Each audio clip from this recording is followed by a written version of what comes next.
Upaya mediasi dua legislator di Bone, Sulawesi Selatan diwarnai aksi ricuh. Kedua kubu yang nyaris bentrok segera dilerai aparat kepolisian yang sejak awal melakukan pengawalan.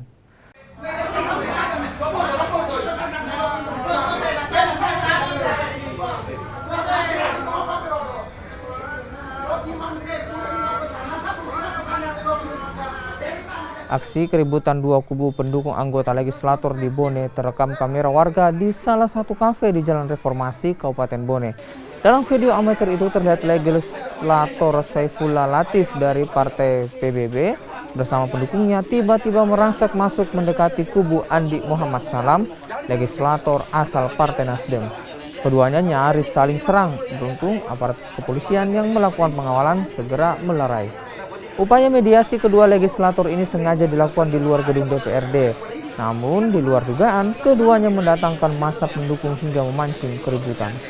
Emosi kedua kubu akhirnya berhasil diredam dan upaya mediasi berhasil dilakukan. Terkait dugaan pelanggaran etik, kasus kedua legislator ini tengah menjalani pemeriksaan oleh Badan Kehormatan Dewan. Melihat tadi bahwa sama-sama menyatakan siap untuk berdamai, bahkan dari pihak kepolisian yaitu Bapak Kabak Ops tadi sudah memberikan ultimatum atau peringatan bahwa jangan sampai ada yang memulai, barang siapa yang memulai akan diproses secara hukum. Namun demikian kami di DPRD juga tentu tetap menjalankan sesuai prosedur yang ada bahwa BK itu harus bertindak untuk melihat dan tentunya tujuannya adalah bagaimana kembali bisa normal ini sehingga agenda-agenda DPR bisa berjalan.